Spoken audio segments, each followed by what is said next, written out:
Hello student, today we continue our topic. Last time हम discuss कर रहे थे ओम्स लॉ। तो ओम्स लॉ क्या था?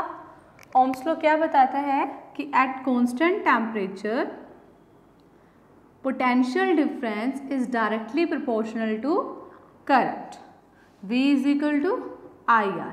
ये हमने स्टडी किया था। अपना क्या हमने स्टडी किया था? Ohm's law.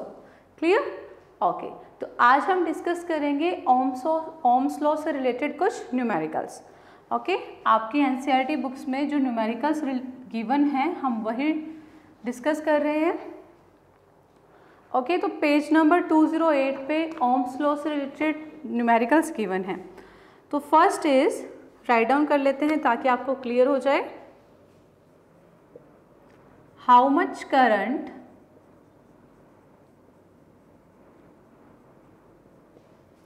will an electric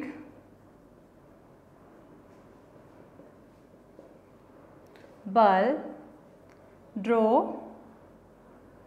from a 220 volt source if the resistance of the bulb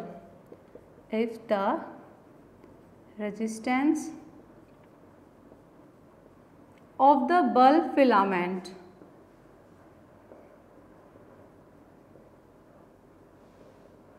is 1200 ohm।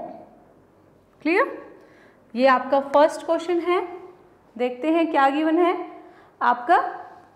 Okay, how much current will an electric bulb draw, कितना करंट ड्रॉ करेगा फ्रॉम ए 220 वोल्ट सोर्स। आपको voltage given है। If the resistance of the bulb is 1200 ohm. Clear? तो first आपको क्या क्या given है वो राइट डाउन करना है। कि बहुत ही अच्छा वे होता है आपका न्यूमेरिकल सोल्व करने का कि फर्स्ट जो गिवन है आप वो राइट डाउन करो। क्या गिवन है? Potential difference, that's mean V। अच्छा होगा कि आप एग्जाम में अच्छे से राइट डाउन करें मेंशन करते हुए पोटेंशियल डिफरेंस इस तरह से। V कितना है? 220 वोल्ट। क्लियर? उसके बाद रेजिस्टेंस गिवन है, रेजिस्टेंस, फिर रेजिस्टेंस का सिंबल, देन 1200 ओम। ओके, फिर आपको फाइंड क्या करना है? करंट फाइंड करना है। आपको करंट फाइंड करना है, करंट I, और उसके सामने question mark, that is you have to calculate the value of current. Then using, अब ये तीनों किस में यूज हो रहे हैं? Ohm's law. ओम्स लॉ को यूज करते हैं। क्या होता है? V is equal to IR। Okay, find क्या करना है? I, तो I को इधर रखते हैं, क्या बन जाएगा? V by R। Value put करते हैं, इधर देखिएगा, V is 220 and it is 1200 and आपका I आ जाएगा 0.18 एम्पियर। ये यूनिट होती है एम्पियर। क्लियर? तो आपका करंट आ गया है कितना? 0.18 एम्पियर। ओके, इस तरह से आपको सोल्व करना है। अगर आप ऐसे सोल्व करेंगे तो कोई भी टीचर आपके मार्क्स को डिडक्ट नहीं करेगा, रिड्यूस नहीं करेगा, कट नहीं करेगा कहीं पे भी, अगर आप अच्छे से सारी चीज़ें मेंशन करते हुए चलते हैं। ओके, नेक्स्ट क्वेश्चन देखते हैं। नेक्स्ट क्वेश्चन क्या गिवन है आपका? ओके, नेक्स्ट क्वेश्चन भी ऐसा ही है आपका। तो वहाँ पे देखिए क्या गिवन है, how much current win electric heater. अब यहाँ पे एक इलेक्ट्रिक हीटर दे दिया है, ड्रॉज, वैल्यू गिवन है 220 वोल्ट, और रेजिस्टेंस कितना गिवन है हीटर का? वो गिवन है आपका 100 ओम। ओके, तो जल्दी से फाइंड कर लेते हैं। ओके, देखिए, how much current will electric heater draws, electrical heater draws from 220 volt source if the resistance of the heater is, कितना है रेजिस्टेंस? 100 ओम। क्लियर? ओके, तो वही सब चीज़ें क्या क्या गिवन है आपको? पोटेंशियल डिफरेंस गिवन है, कितना गिवन है? 1200 वोल्ट, 220 वोल्ट सॉरी। आपको रेजिस्टेंस कितना गिवन है 100, वेरी गुड। फिर क्या फाइंड करना है, करंट ही फाइंड करना है। Okay, V is equal to I R, I को निकालना है तो V बाई आर, और फिर यहाँ पे 220 बाई 100, तो आंसर कितना बनेगा आपका, डेट इज 2.2 एम्पियर। क्लियर, बहुत इजी था, सिर्फ ओम्स लॉ यूज करना था आपको और डायरेक्टली आपका आंसर आ जाएगा। ओके, नेक्स्ट न्यूमेरिकल देखते हैं, वो थोड़ा सा डिफरेंट है यहाँ से, उसको स्टडी करते हैं। आई होप आपको ये क्लियर हो गए होंगे, दोनों सेम ही थे बिल्कुल, दोनों में एक ही मेथड से आपको सोल्व करना था।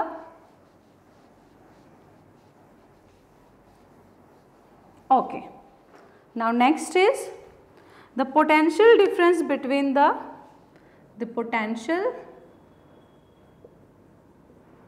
difference between terminals of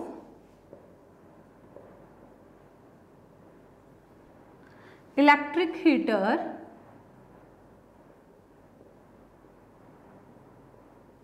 is 60 volt when it draws a current of 4 ampere from the source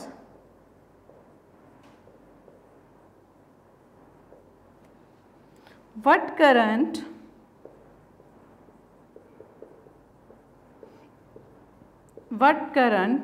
will the heater draw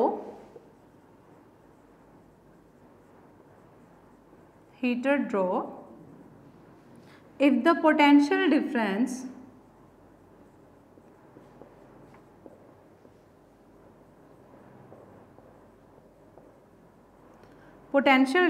is increased to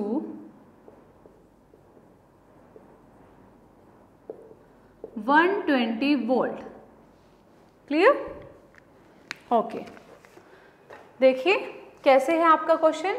the potential difference between terminals of electric heater is 60 volt. आपको potential difference given है, तो solution करते वक्त read करते हुए जो जो given है वो हम राइट डाउन कर लेंगे। क्या गिवन है, potential difference. Okay, potential difference को किससे डिनोट करते हैं, V से। कितना गिवन है, 60 volt. When it draws a current of 4 ampere, current given है, करंट का सिंबल क्या होता है, I, that is 4 ampere from the source. Okay, what current will the heater draw if the potential difference is 120 volt. फिर क्या बोला है कि ये मान लेते हैं आपका पोटेंशियल डिफरेंस हो गया। क्लियर, फिर पूछा गया है हाउ मच करंट, तो फिर से आपको दूसरा करंट निकालना है, ये केस हो गया 1 और ये सेकंड, उसमें करंट निकालना है आपको। और पोटेंशियल डिफरेंस कितना गिवन है,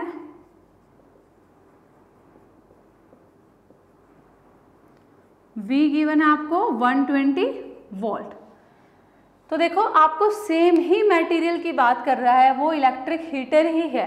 पहले उसने इलेक्ट्रिक हीटर लिया, उसकी आपको पोटेंशियल डिफरेंस और करंट दिया। सेकंड उसने पूछा है कि अगर उसी इलेक्ट्रिक हीटर का हम पोटेंशियल 120 वोल्ट कर देंगे तो हमारा करंट कितना होगा। ओके, तो जो फर्स्ट गिवन है उससे हम पहले कैलकुलेट करेंगे R, क्योंकि देखो R निकल जाएगा, तो मटेरियल तो आपका सेम ही है, तो इसके लिए भी R वही रहेगा और करंट निकल जाएगा। तो देखो फर्स्ट केस में देखते हैं, आपका ओम्स लॉ अप्लाई करते हैं। V is equal to I R, R find करेंगे, then V by R। Okay, V कितना गिवन है 60 और R कितना I कितना गिवन है 4।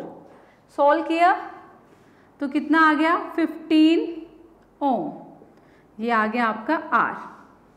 क्लियर, अब ये रेजिस्टेंस, क्योंकि हमारा मटेरियल तो वही है तो सेम ही रहेगा इस कैटेगरी के लिए भी, तो यहाँ पे फिर से ओम्स लॉ यूज करते हैं। V is equal to I R, I find करना है तो V बाय आर, और क्या बनेगा आपका, इधर राइट डाउन कर देते हैं, 120 डिवाइड बाय 15, ये आपका आ जाएगा करंट। ओके, और करंट आपका आएगा 8 एम्पियर। क्लियर? तो करंट कितना आ गया आपका, 8 एम्पियर। अब एक चीज़ ध्यान से देखिएगा, उसने आपके पोटेंशियल डिफरेंस को डबल किया था, 60 को मल्टीप्लाई कर दिया, मतलब ट्वाइस कर दिया 60 का, तो 120 बन गया। इसी तरह से पहले करंट 4 एम्पियर था, तो अब कितना करंट हो गया, 8 एम्पियर। अगर आपका रेजिस्टेंस वही रहता है तो V और I डायरेक्टली प्रोपोर्शनल है। हमने ये स्टडी कर लिया है कि अगर V इंक्रीज करेगा तो I भी इंक्रीज करेगा। Okay, clear? और डायरेक्टली प्रोपोर्शनल मतलब अगर V डबल होता है तो I भी डबल होगा। तो बिना सोल्व किए भी इस चीज़ को बता सकते थे कि अगर पहले करंट 4 है तो बाद में कितना हो गया, 8। ओके, मैं फिर से बता देती हूँ। देखिए, अगर आपका रेजिस्टेंस सेम रहता है, आपका रेजिस्टेंस सेम कब रहेगा, जब आपका सेम मटेरियल रहेगा। ओके, अब यहाँ पे सेम मटेरियल था, रेजिस्टेंस सेम था उसका 15 एम्पियर ही। ओके, तो V डायरेक्टली प्रोपोर्शनल है I के, अगर V डबल होगा तो I भी डबल होगा। V आप ट्वाइस हो गया आपका 120, तो I का भी ट्वाइस हो गया। ओके, तो नेक्स्ट टाइम अगर ये शॉर्टकट में आता है तो बिना सॉल्व किए भी आप ट्राई कर सकते हो, सॉल्व कर लो तो अच्छा है। Okay, clear? ओके, तो ये थे हमारे ओम्स लॉ के न्यूमेरिकल्स जो हम कर चुके हैं। अभी आगे हम स्टडी करते हैं, नेक्स्ट हम डिस्कस करते हैं एक्टिविटी। ओम्स लॉ के बाद जो नेक्स्ट एक्टिविटी गिवन है वो स्टडी कर रहे हैं, तो प्लीज़ अपनी बुक ओपन कर लीजिए। अगर बुक आसपास नहीं है आपके तो जल्दी से उसे उठा लाइए, वीडियो को पॉज कर दीजिए और जल्दी से बुक को ले आइए। Okay, clear? तो अपनी बुक का पेज नंबर आपको ओपन करना है 205 पेज नंबर। एक्टिविटी है 12.2, एक्टिविटी है 12.2। क्लियर? जब तक आप बुक लेके आते हैं मैं एक बार ये फिगर ड्रॉ कर देती हूँ आपके लिए।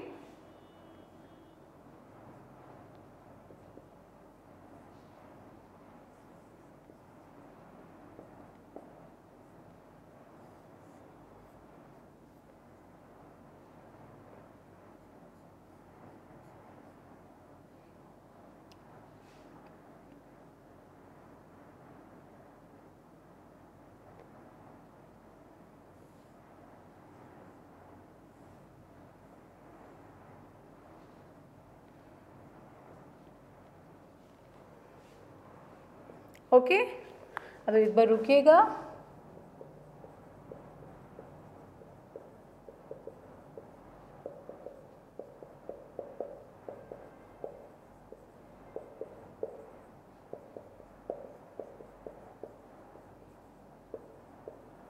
ओके, तो बुक हो गई आपकी ओपन। अब स्टार्ट करते हैं एक्टिविटी 12.2।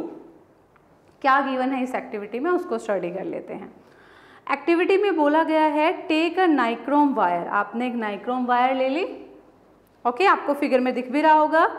अ 10 वोल्ट बल्ब और एक टॉर्च बल्ब। एक टॉर्च बल्ब लिया है, एक बल्ब लिया है 10 वोल्ट का, and an ammeter of 0.5 range. एक एमीटर ले लिया। अब प्लग की भी ले ली, कनेक्टिंग वायर्स और वायर्स से भी कनेक्ट कर दिया। Set up the circuit by connecting 4 dry cell. और 4 ड्राई सेल लेने हैं हमारे, कितने हैं, 1 2 3, एक और ज्वाइन कर लेते हैं। ये हो गए हमारे 4 ड्राई सेल। Okay, clear? ठीक है। Set up the circuit by connecting 4 dry cell of 1.5 volt each in series. Series में ही किया है विद द एमीटर। एमीटर के साथ सीरीज में ही कनेक्ट है। Leaving a gap X Y in the circuit, और एक्स वाई सर्किट में गैप छोड़ देना है एज शोन इन फिगर 12.4, जैसा हमारी फिगर में गिवन है, बुक में गिवन है। Complete the circuit by connecting the nichrome wire. इस सर्किट को कंप्लीट करना है, पहले क्या यूज करना है, नाइक्रोम वायर करनी है। In the gap X Y plug the key को लगा देना है।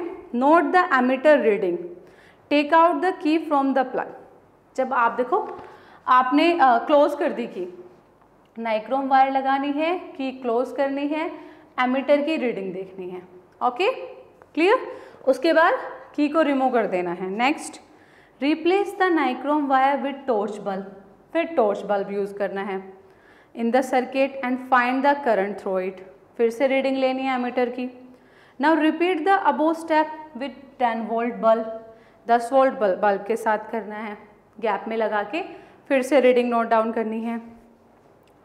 Are the ammeter reading different for different components connected in the gap, क्या एमीटर की रीडिंग अलग अलग थी सभी के लिए? What do your observation indicate, आपकी ऑब्जर्वेशन क्या बता रही है? Now may repeat this activity by keeping any material component in the gap. अब कोई और मटेरियल लेके देख सकते हैं।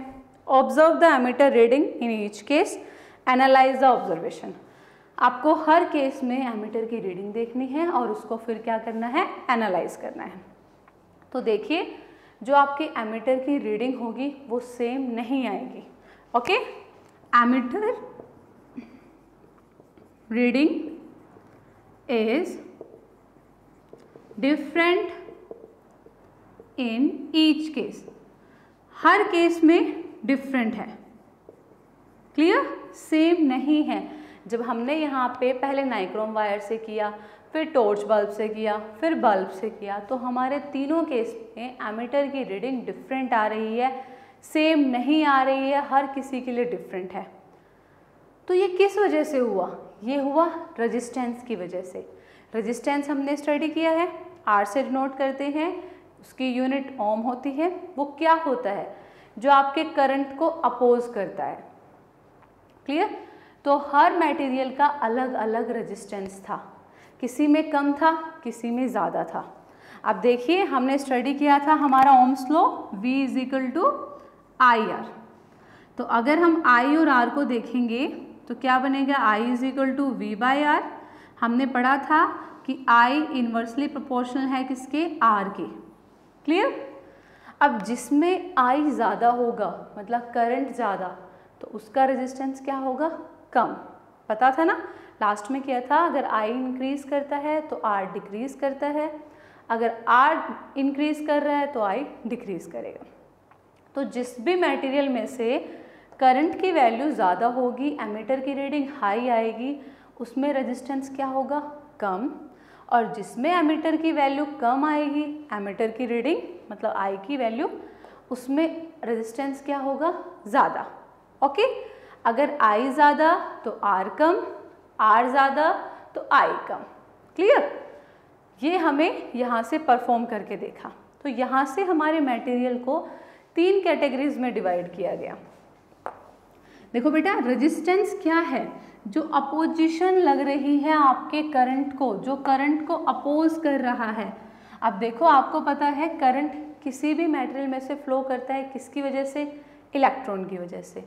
अब जो इलेक्ट्रॉन है उसको, उसके जो मटेरियल जिसमें से वो फ्लो कर रहा है, जो कंडक्टर है, उसमें जो बाकी एटम्स है वो क्या करते हैं, अपोज करते हैं, हिंड्रेंस क्रिएट करेंगे, रुकावट पैदा करेंगे, उसको डायरेक्ट करेंगे।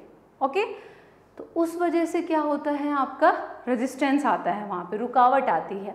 ठीक है, तो जो करंट को रोक रहा है वो क्या है, आपका रेजिस्टेंस। ओके, तो रेजिस्टेंस के बेसिस पे आपके मटेरियल को डिवाइड किया 3 कैटेगरीज में, on the basis of resistance.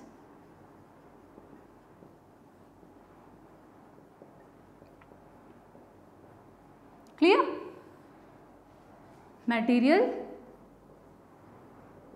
divided into 3 categories.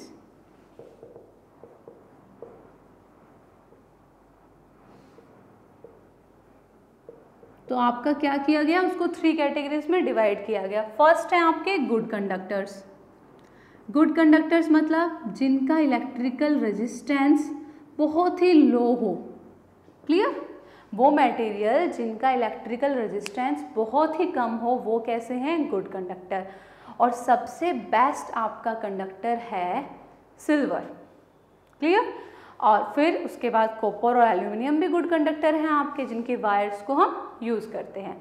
अब क्वेश्चन ये भी आता है कि हम कॉपर एल्यूमिनियम के वायर्स को यूज़ कर रहे हैं जबकि सिल्वर बेस्ट है, बट सिल्वर क्या है आपका? बहुत ज़्यादा मैलिएबल है और दूसरा कॉस्ट भी हाई होती है। Okay, clear? इसीलिए उसको यूज़ नहीं करते। तो गुड कंडक्टर्स क्या हैं? Those materials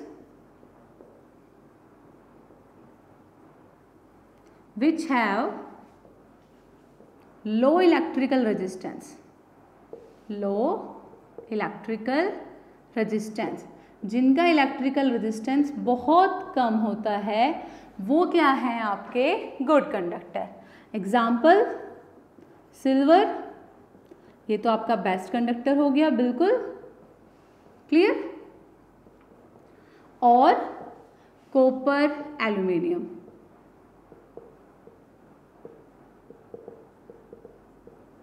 okay. Then good conductor के बाद आते हैं आपके रजिस्टर्स। रजिस्टर्स क्या है? जिनका इनके कंपैरिजन में थोड़ा सा हाई होता है इलेक्ट्रिकल रेजिस्टेंस। ओके, तो क्या बनेंगे? दोज मटेरियल्स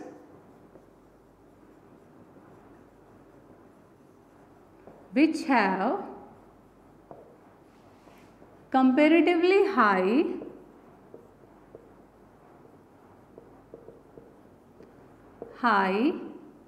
इलेक्ट्रिकल रेजिस्टेंस, जिसका कंपेरेटिवली हाई इलेक्ट्रिकल रेजिस्टेंस होता है वो क्या होते हैं आपके? रजिस्टर्स। क्लियर? एग्जाम्पल जो आपके अलॉय हैं, जो मिक्स होके बनते हैं मेटल्स और नॉन मेटल्स के मिक्सचर से। अलॉय आपका nichrome, tungsten,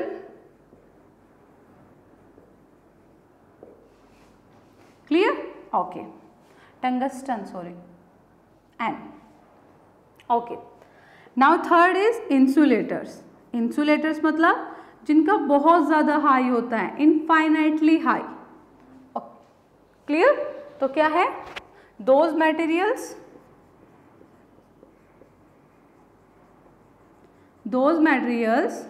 which have infinitely high electrical resistance, जिनका इनफाइनाइटली हाई इलेक्ट्रिकल रेजिस्टेंस होता है वो क्या है आपके? इंसुलेटर।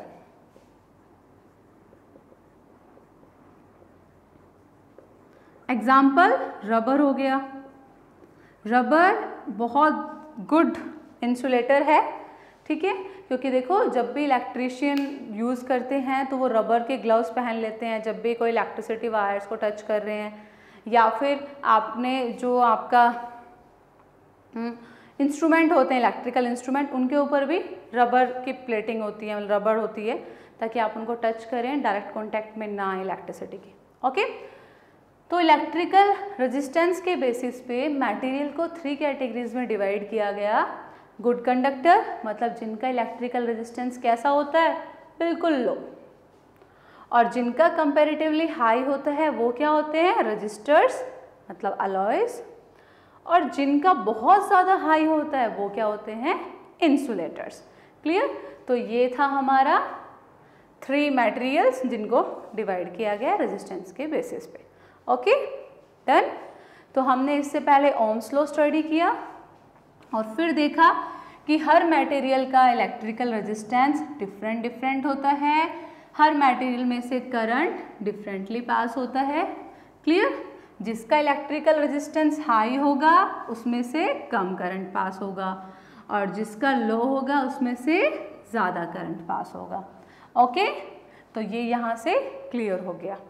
अब फिर से हमारी एक्टिविटी है एक्टिविटी 12.3, बहुत ही इम्पोर्टेंट है एक्टिविटी 12.3। क्लियर? अब ये एक्टिविटी क्या बता रही है उसको भी देख लेते हैं एक बार कि यहाँ पे क्या क्या एक्सप्लेन किया गया है। ओके, पहले एक बार मैं फिगर ड्रॉ कर देती हूँ आपके लिए, फिर समझाना बहुत इजी होगा आपको।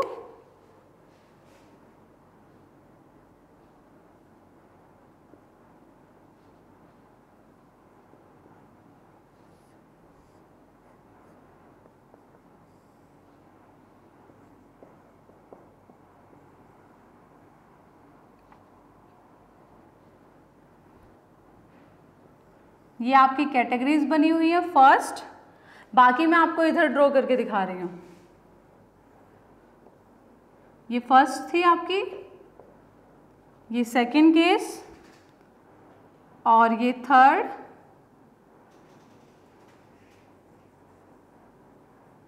ये थर्ड, और ये फोर्थ केस। ओके, तो ओपन कर लीजिए अपनी एक्टिविटी 12.3। यहाँ पे क्या गिवन है आपको, complete an electric circuit consisting of cell. आपको सेल लेना है, हम ले चुके हैं। एमीटर लेना है, वो भी है हमारे पास। नाइक्रोम वायर लेनी है जिसकी लेंथ हो L, हमने ये वायर ले ली, और जिसकी लेंथ कितनी है L। ओके, प्लग अ की और कील यूज करनी है जैसा फिगर में गिवन है। ओके, नाउ प्लग द की, फिर की को लगा देना है। Note the current in the ammeter. First case में जब आपने फर्स्ट नाइक्रोम वायर ली है L लेंथ की, वहाँ पे आपको करंट की वैल्यू देखनी है। Replace the nichrome wire by another nichrome wire of same thickness but twice the length, that is 2L। देखो, अब हमने क्या करना है, वही नाइक्रोम वायर रखनी है, सेम मतलब नाइक्रोम वायर ही रखनी है, बट उसकी लेंथ को क्या कर देना है, ट्वाइस। तो इसकी लेंथ कितनी बन गई, 2L। सेकेंड केस में हम इसको यहाँ पे रखेंगे। फिर गिवन है नोट द एमीटर रीडिंग, फिर एमीटर की रीडिंग करनी है। सेम ऐसी ही एक्टिविटी है जैसी हमने पीछे की थी। उसमें पहले नाइक्रोम वायर ली, फिर टॉर्च बल्ब लिया, फिर बल्ब लिया। उसी तरह से पहले L लेंथ के साथ एमीटर की रीडिंग देखनी है, फिर ट्वाइस कर देना उस लेंथ को, तब एमीटर की रीडिंग देखनी है। Now replace the wire by thicker nichrome wire of the same length. A thicker wire has a large cross sectional area. Again note the current through the circuit. अब देखो, आपको nichrome wire ही रखनी है, length same रखनी है, but thick रखनी है, तो उसका एरिया जो होगा वो इंक्रीज कर जाएगा। तब फिर से रीडिंग नोट डाउन करनी है। Okay, instead of taking a nichrome wire connect A copper wire. और फोर्थ में क्या करना है, नाइक्रोम वायर की जगह पे कॉपर वायर लेनी है, सेम लेंथ की, L लेंथ की ही लेनी है। In the circuit let the wire be the same length, same area of cross section as the first nichrome wire. और फिर से वैल्यू क्या करनी है, करंट की देखनी है। Notice the difference in the current in all cases. आपको पहले ही बता दिया कि डिफरेंस आएगा करंट में, जैसे पिछले में आया था वैसे ही इसमें आना है। Does the current depend on the length of the conductor? Does the current depend on the area of the cross section of the wire used? Okay. तो देखो बेटा, पहले क्या करना है, पहले लिया नाइक्रोम वायर L लेंथ की, फिर उसकी लेंथ को डबल कर दिया, फिर उसकी थिकनेस को इंक्रीज कर दिया, और फिर मटेरियल ही चेंज कर दिया। तो ये सब फैक्टर्स में हमारी जो एमीटर की रीडिंग है वो डिफरेंट आएगी ही। ठीक है, तो इससे हमें पता चलता है कि जो हमारा रेजिस्टेंस है, क्लियर, मतलब जो करंट है या रेजिस्टेंस ले लो, देखो V is equal to I R, clear, and I is inversely proportional to R। Done. अब यहाँ से हमें क्या पता चला कि जो हमारा रेजिस्टेंस है वो डायरेक्टली प्रोपोर्शनल है लेंथ के। ओके, यहाँ से प्रूव हुआ कि जो हमारा रेजिस्टेंस है वो डायरेक्टली प्रोपोर्शनल है लेंथ के। ओके, ये फर्स्ट ले लेते हैं। रेजिस्टेंस इन्वर्सली प्रोपोर्शनल है एरिया की, ये सेकंड ले लेते हैं। ओके, जो हमारा रेजिस्टेंस है वो डायरेक्टली प्रोपोर्शनल है लेंथ के और इन्वर्सली प्रोपोर्शनल है एरिया के। तो R की क्या वैल्यू बनी, दोनों को कंबाइन करें। अगर दोनों इक्वेशन को कंबाइन करते हैं, R is equal to, R is directly proportional to L by A। इस R की वैल्यू को यहाँ पुट करते हैं, ध्यान से समझिएगा। तो यहाँ पे क्या बनेगा, इस R की वैल्यू को यहाँ पे पुट कर रहे हैं हम, तो बनेगा I directly proportional to R, L by A है, L नीचे और A ऊपर। समझ में आया? मैं इसको एक बार एक्टिविटी को रब करके आपको दोबारा से समझाती हूँ कैसे क्या पता चला हमें इस एक्टिविटी से। बहुत ही इंपॉर्टेंट है, ध्यान से समझिएगा। ओके, बिल्कुल ध्यान से समझिएगा। देखो, हमारे ओम्स लॉ के according V is equal to I R था, तो I V बाय आर हो गया। That's mean I is inversely proportional to R। Done. पर जो एक्टिविटी 12.3 हमने की, वहाँ से हमें पता चला कि जो हमारा रेजिस्टेंस है वो डायरेक्टली प्रोपोर्शनल है लेंथ के, और रेजिस्टेंस इनवर्सली प्रोपोर्शनल है एरिया के। ये फर्स्ट इक्वेशन, ये सेकंड इक्वेशन, दोनों को कंबाइन किया तो इक्वेशन आ गई R directly proportional to L by A। ये ऊपर था, ये नीचे था, मल्टीप्लाई कर दिया, वैल्यू आ गई R L बाय A। अब आपको पता है इस इक्वेशन के according I directly proportional to 1 by R। Clear? अगर R की वैल्यू पुट करेंगे तो क्या बनेगी? L नीचे A ऊपर, ये बन गया।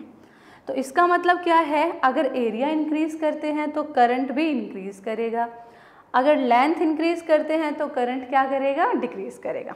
तो इस ये शो करती है as A increases, that's mean area A increases, I also increases। Short form में लिख रहे हैं, ठीक है। As L increases, लेंथ अगर इंक्रीज करती है, I decreases, I क्या करेगा? डिक्रीज करेगा। तो जो हमारा सेकंड केस था जिसमें हमने लेंथ को इंक्रीज किया था, 12 किया था, उस केस में करंट क्या होगा? डिक्रीज करेगा।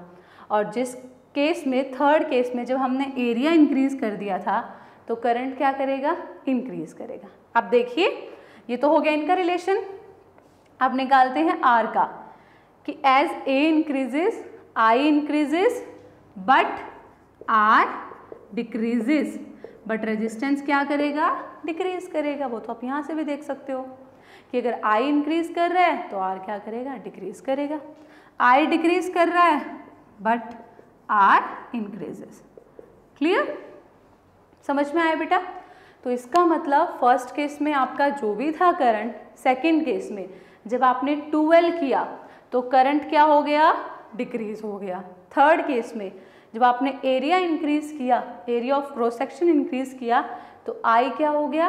इंक्रीज हो गया। Okay, done. तो यहाँ से हमारे पास सारी चीज़ें आती हैं। अभी देखते हैं, ये समझ में आ गया आपको अच्छे से? तो जो हमारे फैक्टर्स हैं जिनके ऊपर ये डिपेंड करेगा उनको भी देखते हैं। अभी देखते हैं R directly proportional to L by A। मैंने आपको बताया है कि जब भी डायरेक्टली का साइन रिमूव करेंगे तो कोई ना कोई कांस्टेंट आएगा प्रोपोर्शनलिटी का, और यहाँ पे एक नया कांस्टेंट है, ठीक है।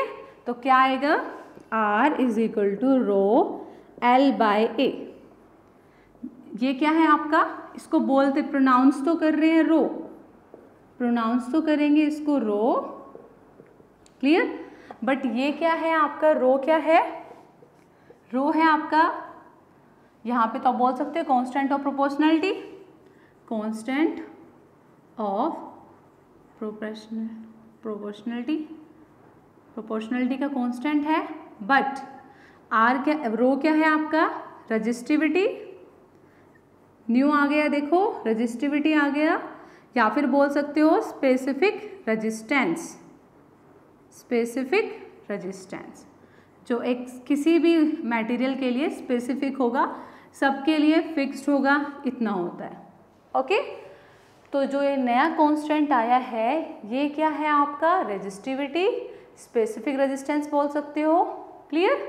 डन?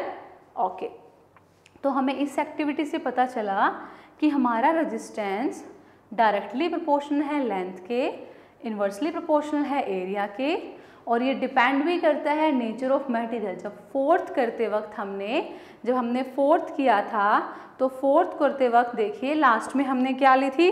कॉपर की वायर ली थी, और कॉपर वायर लेते वक्त हमने देखा था, क्या देखा था कि हमारा रेजिस्टेंस अलग आएगा। तो ये क्या बता रहा है कि रेजिस्टेंस कौन कौन से फैक्टर्स पे डिपेंड करता है?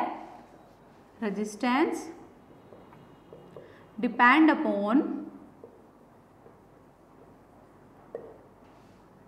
Upon following factors. आपके इन फैक्टर्स पे डिपेंड करेगा, कौन कौन से हैं वो? क्लियर? किस पे? लेंथ पे, second area of cross section पे, और थर्ड मटेरियल पे, नेचर ऑफ मटेरियल यूज्ड, जो भी आपने मटेरियल यूज किया है उस पे। क्लियर? डन? इन फैक्टर्स पे हमारा क्या करेगा? डिपेंड करेगा resistance. Okay, it's enough for today. आज हमने क्या क्या डिस्कस किया? आज हमने पहले एक्टिविटी की थी जिसमें हमने देखा कि एमीटर जो है वो अलग अलग रीडिंग दे रहा है अलग अलग मटेरियल के लिए। ओके, उसके बाद हमने क्या किया? मटेरियल को सेम रखते हुए उसकी लेंथ इंक्रीज की, एरिया इंक्रीज किया, तब क्या क्या चेंजेस आए वो देख लिया हमने।